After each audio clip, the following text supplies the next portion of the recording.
Hello everyone and welcome back to another episode of a Dying Light event review. Today we will be reviewing the not so hyped up Year of the Dragon event, which for the cave dwellers who may not know is pretty much a Chinese celebration each year with a different animal. To start off, there are red envelopes scattered around the world of Villador with survivor and peacekeeper encounters in which upon saving them you would gain about 1 to 3 envelopes, which would help contribute to the overall global goal among other rewards. If you would like a more detailed and quick explanation, I'll leave a link to my briefing short in the description. Now that the gist is out of the way, we can quickly get into my overall thoughts, opinions, and criticism with the event. To start off with one big nail in the coffin is how the event was even revealed to begin with.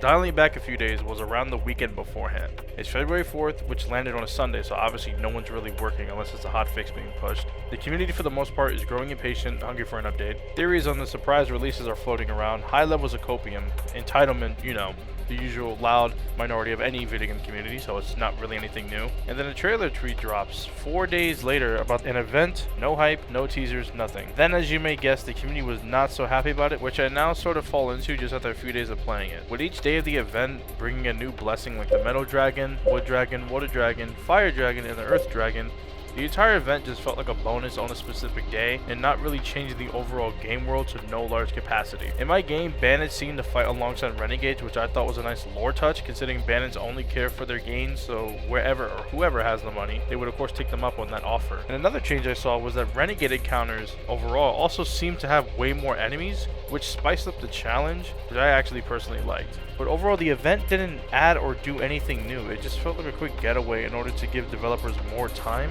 which I have of course gone on record completely siding with developers on a lot of factors.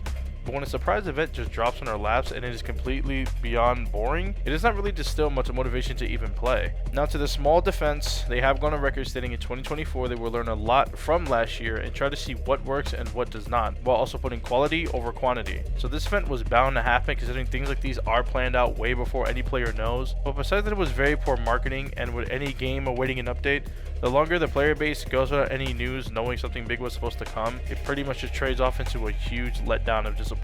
I wish more was done, like a huge mini boss that would have its own encounter where you would hit it a few times, dodge its usual attacks, then it flies around Villador where you would have to chase after it to gain a big reward upon death. Or it could have a unique looking bandit with a duffel bag that runs away from you while dropping envelopes in a running animation. But the bandit actually has decent speed to where it would take some time for the player to catch up, sort of like the tag game mode that we still never got. My top 3 event ideas for Dying Light 2 would be a Left 4 Dead 2 collab, considering Dying Light 1 had one for the first game, a Half-Life collab where a bundle could include an HEV suit that glows, with an actual red crowbar that the community can earn through an event reward. And lastly, since I know there are a lot of fans like me that watch my videos, a Mirror's Edge collab. The other amazing parkour game that I wish its IP would be bought out by some other company who would actually revive the project and its fan base. What would you guys think of Aiden sporting Faith's clothing with her iconic eye tattoo? In conclusion, the event was really lacking in any replayability and just overall felt like another chore fetch quest to do a specific task, considering there are only 2 blue encounters